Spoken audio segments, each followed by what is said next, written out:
Assalamualaikum warahmatullahi wabarakatuh. Izin memperkenalkan diri, nama saya Farul Ajis dengan NIM 2023 11185. Di sini saya akan mempresentasikan tentang pengetahuan dasar tentang bisnis.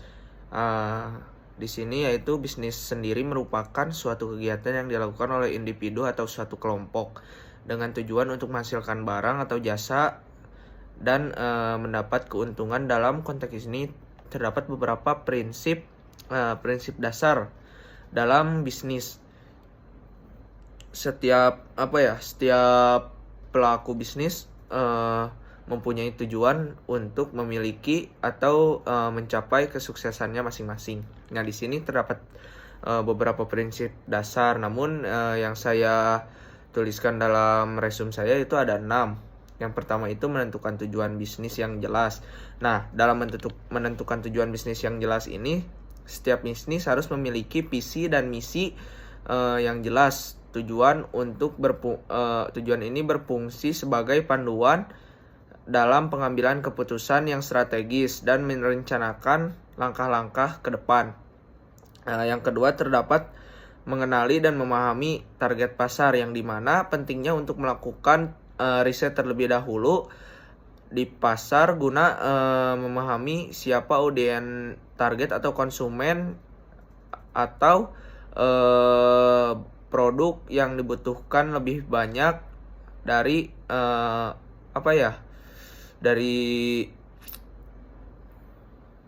dari konsumen maupun audiens.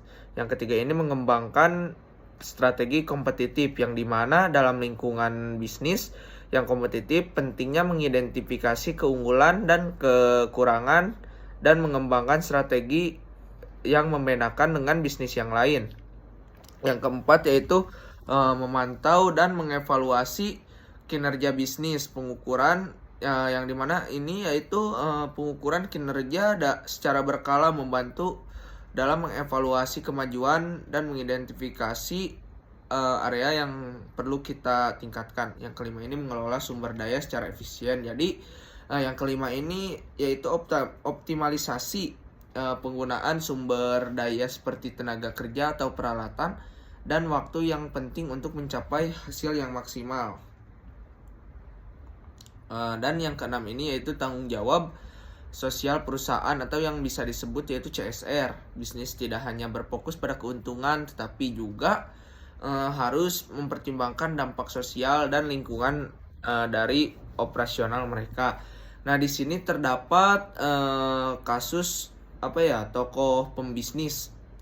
Saya ngambil tokoh pembisnis bernama Eka Cipta Wijaya yang lahir dengan nama Oj Ek Chong pada 27 Februari 1921 di Guangzhou, Cina. Adalah salah satu tokoh pembisnis paling berpengaruh di Indonesia. Ia dikenal sebagai pendiri Sinarmas Group, salah satu konglomerat terbesar di negara ini.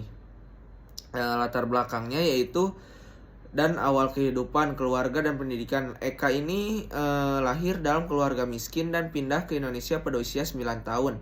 Ia hanya menyelesaikan pendidikan hingga sekolah dasar. Karena masalah ekonomi di Makassar, ia membantu bisnis ayahnya dengan menjual barang dari pintu ke pintu yang lain, termasuk biskuit dan permen. Nah, yang kedua ini ketekunan berbisnis. Namun sejak usia muda ini, Eka ini udah menunjukkan ketekunan dalam berdagang. Ia mengendarai sepeda untuk mencari pemasok dan menjalankan produk, bahkan menjamin ijazah SD-nya untuk mendapatkan kepercayaan dari si pemasok tersebut. Nah, di sini karir dan bisnis. Karirnya itu yang pertama ada pendirian Sinarmas pada usia 37 tahun. Eka pindah ke Surabaya mendirikan CV Sinarmas pada tahun 1962. Usahanya berkembang pesat di berbagai sektor termasuk pulpen dan kertas, agribisnis dan properti. Nah, yang kedua ini ada ekspansi bisnis. Sinarmas Group mengembangkan bisnis lini bisnis, yaitu jadi bisnis ke bisnis yang lain termasuk PT Ciwi Kimia pada tahun 1976 dan Bank Internasional Indonesia atau BII pada tahun 1982. Di bawah kepemimpinan BII tumbuh dari 2 cabang menjadi 140 cabang. Nah, yang ketiga ini keberhasilan di berbagai sektor. Sinar Mas kini memiliki 7 pilar bisnis utama, pulpen dan kertas agribisnis, layanan keuangan, properti, telekomunikasi, energi, dan layanan kesehatan. Jadi, di dalam tubuh Eka ini terdapat prinsip dan kedermawanan. Prinsip bisnisnya yaitu Eka dikenal dengan prinsip hidupnya yang menekankan kerja keras, kejujuran, dan tanggung jawab. Ia percaya bahwa semua kesulitan dapat diatasi dengan kemauan untuk berjuang. Yang kedua ini yaitu kedermawanan. Pada tahun 2006, ia mendirikan Eka Cipta Foundation untuk meningkatkan pendidikan dan konservasi lingkungan di Indonesia. Yayasan ini didanai sepenuhnya oleh keluarga Eka Cipta. Nah, warisan dari Eka Cipta ini, Wijaya ini, yaitu meninggal dunia pada 26 Januari 2019 di usia 97 tahun. Saat itu kekayaan kekeluargaannya diperkirakan mencapai 10,8 miliar US dollar, setara dengan 168 triliun, menjadikannya salah satu orang terkaya di Indonesia menurut Forbes.